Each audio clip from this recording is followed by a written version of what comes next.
Good evening. My name is Dave Corsi, and this is the Liberty Action Network.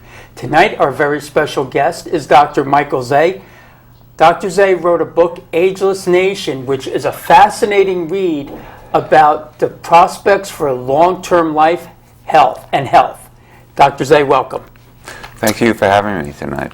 Our pleasure. Tell us a little bit about your book. The book basically, as the subtitle says, talks about the quest for super longevity and physical perfection. I use the word perfection, human enhancement. It really talks about all of the trends, the medical trends, scientific trends that are enabling us to basically live much longer than we really expected to. It's always a surprise when we start to expand. And the new version of the book, which came out over the summer, talks about even some of the further developments. It's almost, the developments are happening so quickly, scientifically and technologically, that it almost makes one's head spin. It doesn't get as much press as it would, and people hear about these advancements sporadically, and basically what the book says, let's look at the totality of all of those advances, and let's look at the impact it's going to have on society, the economy, politics, the culture. Okay, so it's almost a positive news story about what can happen within people's wellness or health. When you say add to their longevity, are we talking 10, 20, 30 years? Well, what happened during the 20th century, and which was just an amazing century in terms of longevity, it's almost amazing to think that the average age for Americans, remember we're an advanced industrial society, 1900, the average age was about 47. Right. That's what life expectancy was. The average life expectancy. It doesn't mean that people didn't live to 60, 70 years old. But to put it in context, when Social Security was first passed, one could collect at age 65. The average life expectancy was 63. So basically, advantage government, all right? Government, yes. They did the numbers and they said, on average, people will not live that long, right. On average. A lot of breakthroughs took place during that period of time and really kind of took us by surprise, one of the biggest being the introduction of antibiotics. And I always like to remind my baby boomer friends who might have been born in the late 1940s or the 1950s, they were about 8 or 10 years away from, if they were born 8 or 10 years before that, some of the diseases that we just basically take a pill for could have been life-threatening, life-endangering. So those kinds of achievements really changed the life expectancy. So it occurred to the point that we were 47 in 1900, life expectancy was in the 70s by 2000. So we're adding, it's not quite 50% of a lifespan, but it is basically at least 1 or 2 more parts of the life cycle have been added, which is leading to some of the problems that we're having today because we never really prepared for it. Right. Not in the sense we could have. Thinking Social Security, because if they had done their actuarial, said, okay, even if the average person goes 5 years into it and dies at the age of 70, now with that increasement, all of a sudden they need to come up with the money to pay for that, which is how we ended up in a pay-as-you-go type situation, I would assume, correct? Yes, and in fact, for all practical purposes, it's being Social Security and all of that social safety net. When we look at these unfunded mandates, and the key word is unfunded, could be as high as $122 trillion for the next 30 years.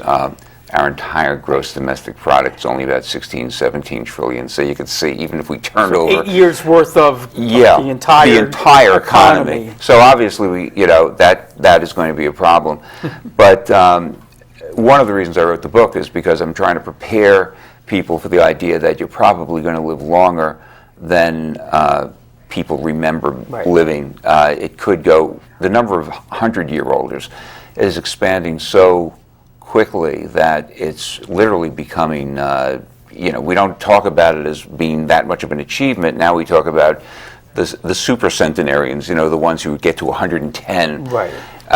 People think there's a stop limit to this, that at a certain point, 112, 114, for a lot of physical reasons, the body just can't continue beyond that. But we're not sure that's true. And a lot of the book, at least the early part of the book, looks at the breakthroughs that are taking place since around the year 2000, which, including genetic engineering, genetic gene therapy, stem cell science, a lot of these, some of them very kind of arcane types of breakthroughs, which could extend us really not necessarily to infinity, but could potentially lead us to living 125. And because of the breakthroughs in human enhancement technologies, the use of HGH, human growth hormone, and the like, we could live those as relatively young people. So, in effect, what you're saying when you mentioned 125 years, what popped into my head was literally the day you start collecting Social Security, you could be at the midway point, not getting into the twilight of your life, but literally just be at the midway point, which the impact has to be tremendous as far as financial, resources, and just everybody's whole idea of when to retire. And would you like to talk a little bit about that? Yeah, I think that's an important point because when you think about what I gave a talk at the World Future Society, which is actually a fascinating society. I'm a futurist by trade, a sociologist / futurist, and futurists meet once a year in these huge summits, the World Future Society. We met down in Orlando, and I gave a talk there about this issue, and basically the title was "Live Longer, Work Longer." I mean, basically they have to be intertwined. And I showed them a diagram, and I said, okay, if you think about people, their work life, basically between the ages of, say, 25 and 60, 25 and 62, right. And you think about that within the context of a life cycle where life expectancy where people live to 65. Okay, so, you know, we look at that, and people's work life takes up a broad part of their life. Sure. You extend that out to 80, and now that little part of that starts to shrink relative to the size. Then out to 125, you have this vast frontier of time that is expanding out there. And the issue is not just how it affects the individual, but how it affects the society. Because if you have the same little cohort, when I say little cohort, it becomes smaller and smaller relative to the rest of the population, you realize this is unsustainable. It literally cannot. It's not, those people work, even if every one of them was working full-time, couldn't fund all of the dependents younger than they, and then all of the people much older. And in fact, I think that people are already getting the message, because when you look at all of these jobs that are supposedly being created month by month, most of those jobs, and here's the shocker, out of like 240,000 jobs that they claim are being created, about 230,000 of those are people 55 and older. It is not the 20-year-old or the 25 or 30, and you think about it, why is it? Well, most of those people are going into part-time jobs, retail jobs, etc. They've lost their jobs, their career, but they realize making individual choices, I can't live on whatever it is, I cannot afford to live. Right. So they're crowding into these jobs. And you see it is really amazing to see that even though most age groups, their labor force participation has dwindled, that group from age 25 to 55, they've lost 2 million jobs. They have not gained jobs since 2009. They are losing the net number of jobs. Right. But you look at that 55-year-old group, it's as though the recession didn't happen. It's just they're moving up and up and up in terms of their participation. So they're getting the message already. Right. The question is, I don't think people are planning their lives for that eventuality in which they will get to 60, 65. Right.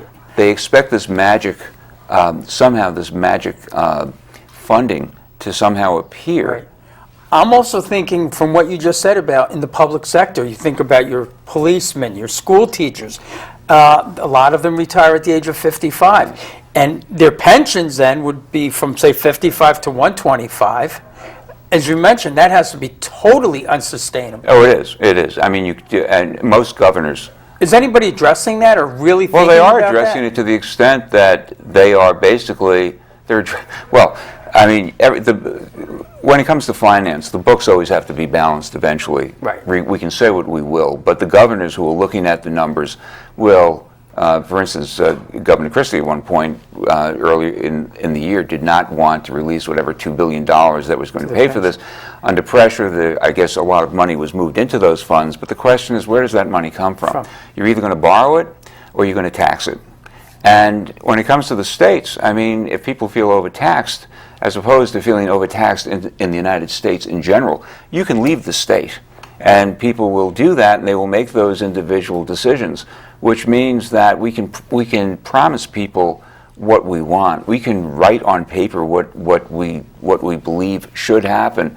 But if the money is not there, what they will do is they will tinker, and then tinker drastically with the amount of money that people will get. They will cut their health care benefits.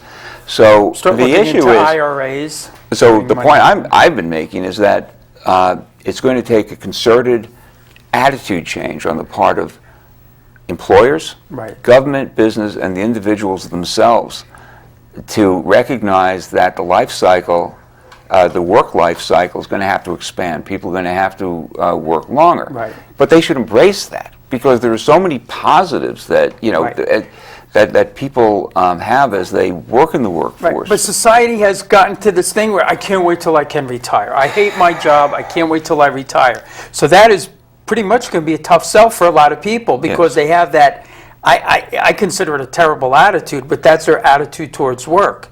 And ultimately, though, you're saying sooner or later the reality will have to hit them. Yes, it will have to hit them. It will have to hit us as a society. So better to embrace that reality at age 25, 30, 35, prepare for second, third careers, not just part-time jobs that are going to help you get by at kind of a subsistence level of standard of living, and prepare for that next career, or at least have companies be realistic about it and say that we're going to keep people.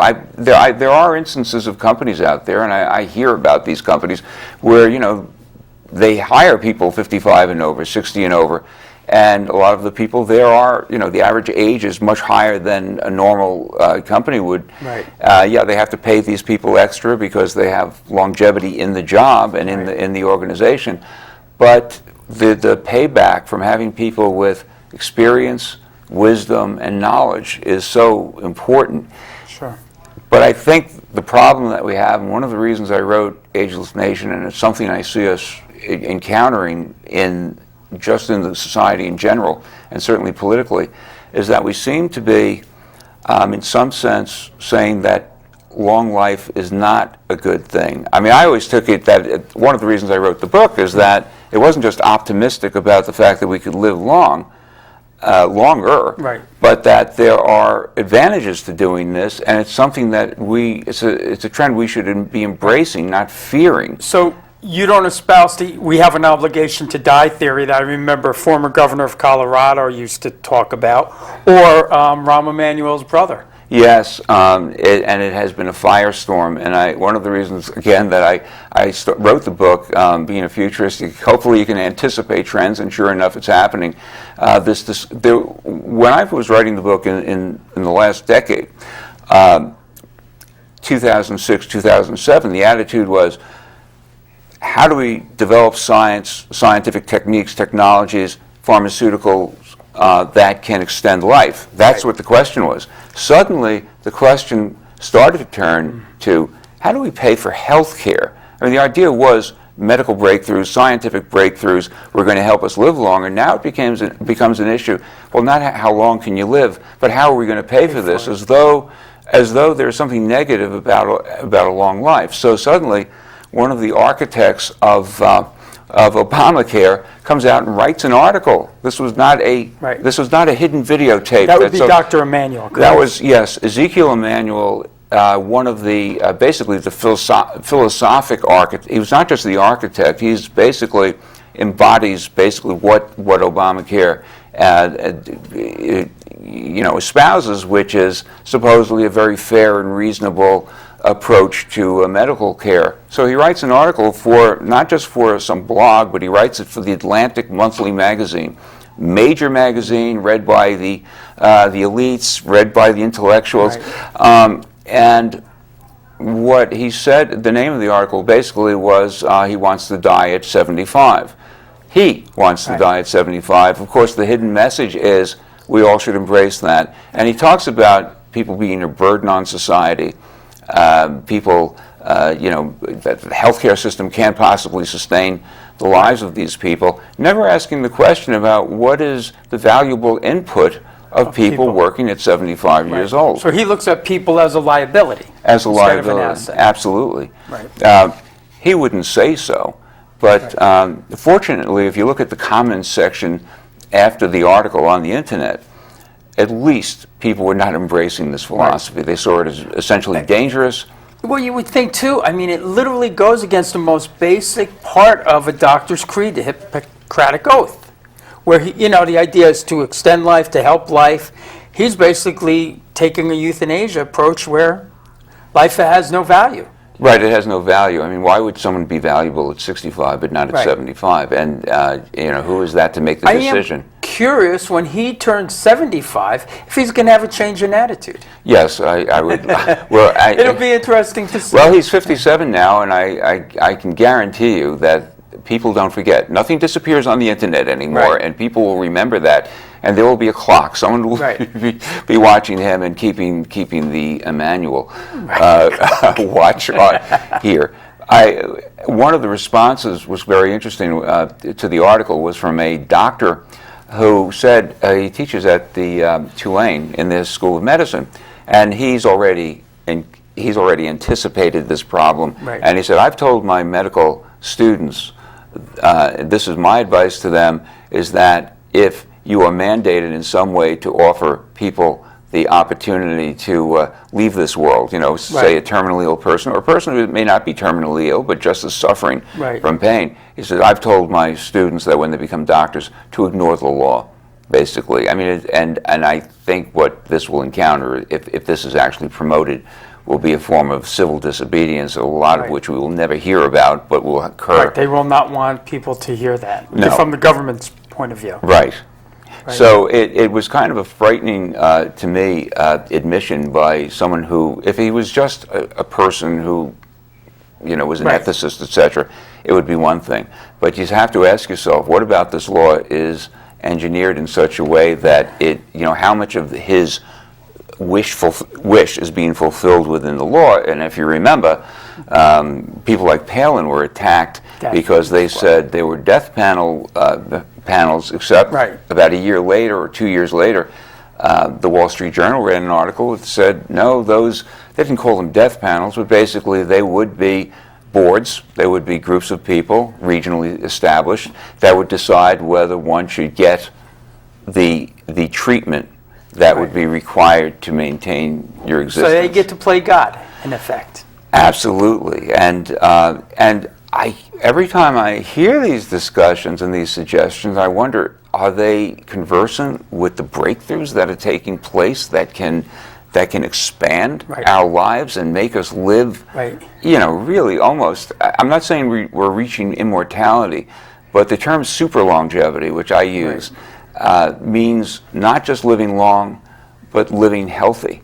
And there are breakthroughs taking place in fields like nanotechnology, bioprinting, which actually developed. That was fascinating, by the way, in the book. I thought that was absolutely fascinating. Well, the bioprinting. Yes, and I think it's, for those of you who don't, it's people now know about 3D printing a little more than they did, say, about a year or two ago, which is basically being able to use a computer and a fabricator to print any object. Well, they're now using living cells to reproduce organs, body organs, ears. They think they might be able to reproduce a pancreas soon. What that means is that we will have readily available body parts of people who need replacement. And what is fascinating about this also, in terms of just the timeline here, this emerged between the publication of my hardcover and the soft cover. I didn't even. You cannot find that in a reference to in the original book. That's how quickly these advances are taking place. So they're occurring exponentially almost, and you wonder why people would be worrying about people living too long. And And But don't you find that that's the way, in effect, because we're talking basically about government. I always found, as you mentioned, great advances in medical, great advances in technology, whether it was the computer revolution, whatever, and yet we're being led in the front by the most archaic, which is our legal system and our government. It's literally having the horse and buggy in front of the Ferrari. yes, yes, that's right. And this is why I mentioned that when I talked about the globalization of the medical field in general, I meant it on several different levels, but one of the levels that it's really important and very, I think, right now is actually very relevant to our discussion is the field of medical tourism, which basically is stating if you can't get it here, you can get it someplace else. Right. If you cannot get a stem cell treatment that is just not offered in the United States, Right. If you can't get a certain type of dental treatment that's offered here, you can go somewhere else. To me, with all this discussion about looking for ways to reduce medical costs, why are we not talking front and center about medical tourism? I think because a lot of the hospitals and doctors in the United States would prefer that we not discuss The it. insurance companies, every third-party payer, they all have a vested interest. They may claim not to, but many of them do have that vested interest. They do, and the fact that you can get certain types of surgeries for 1/5 the price Right. that you could, and these are not, everyone wonders what's the quality of the medical care. There are places in India where you can get, state-of-the-art hip replacements for a much lower rate than you could here. Now, some insurance companies are looking at this seriously. I believe, I'm not sure if it was Aetna or one of them was actually, trying to at least explore the possibility of either informing their clients that they could look elsewhere or giving them certain paybacks in one way or another to reward people for finding cheaper medical care. The problem is we, at this point, are not trained to look at medical services in general. We don't do a lot of we do some doctor shopping, but not a heck of a lot of it. We go to one particular doctor, they send us to a specialist. We're not, at this point, As long as he's in our network. right. Don't forget that. Right, and that's the other issue. And and you can imagine at what point will any of these new healthcare laws allow a hospital or a doctor in India to become part of your network? I would suggest never. Right. And that's what we actually need to drive down the cost. Free market. The absolute the global free market. Right. So I think those are all possibilities. And again, it gets back to the attitude issue. Why are we not as a society embracing the concept of long life? I mean, no one wants to die per se, Right. but no one's looking at the positives. Right. Of this. Well, they want as long as they can live as long as they Oh, yes. desire. If everybody else goes before them, that's okay. Absolutely. And one of the other aspects I want to bring up on a positive note was the other thing I found fascinating was to talk about the robotics. If you want to talk about that, the advances made when you were talking about, I think it was in Japan, where they have robots now that actually take care of the patients, bedpans, cleaning. I found that because I couldn't even conceive how that would be possible. Yet technology is advancing to where that's actually a reality. Yes, and these robots are fascinating to watch. As you know, Japan is having lots of problems economically. Right. They've moved back into a recession. Part of their problem, talk about population control. They have an aging population, and they do not have a replacement a Right. population cohort at all. So a lot of the service, their quest for the use of robotics in healthcare, care for the aged, care for the elderly, is basically driven by necessity. This is not a dilettante's interest in robotics. They just do not have the personnel to serve as orderlies, as nurses, practical nurses, and in-home companions.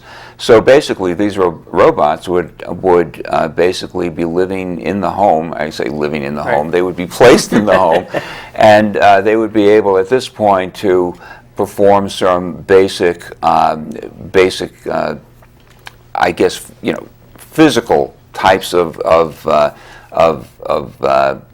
projects, they would be able to alert the patient they have to take the medication. They would be able to hold the medication for the individual. In worst case scenarios, they could lift the patient off a bed. And they, of course, would be keyed into a security system, so they would be they would have a video component so that if something happened to the patient, if the patient happened to fall, they could either lift the patient or they could alert someone to it. Amazing. And this, by the way, has already been explored in a movie called The Robot and Frank, which was I'm sorry, The Robot? Robot and Frank. Frank was an elderly person who was starting in his 80s, starting to suffer from the early stages of dementia. And the family basically offered him a choice, either assisted living, Okay. which meant moving out of his home and out of his town, which Right. he loved. He loved Right. the home and the town, or get a companion. Now, again, this companion was I call it near future science fiction. It's Right. a science fiction that takes us about 5 to 10 years into the future. So this was basically a very advanced robot. Right. Our robots have not gotten to the point where they can walk with you, talk with you, accompany you through Does it town. look like, when we think of robots, the metal? It was made to or look is it- humanoid. Okay. And it was smaller so that it could seem almost childlike. It was Right. non-threatening. But the interesting aspect of it, and it takes place, of course, the elderly patient, the father, is not interested in having this person, but they start to bond. I hate Develop a to say that, yes, they do. And in fact, at points, the robot is programmed to remind the human that I'm not human. You just have to.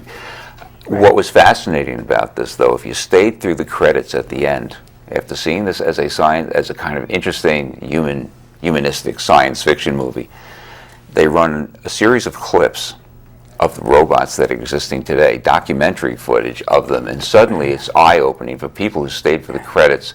Everything you thought The future was is science now. fiction, the future is now. Right. So that aspect of robotics is extremely, it opens up vistas for healthcare and for caring for patients. Fascinating subject. I'd like to thank you for being here. Again, the book is Ageless Nation, hardcover and paperback. We'd like to thank you once again for being here. And again, absolutely a fascinating read. Thank you, and hope you have a great evening. Thank you so much for having me. My pleasure.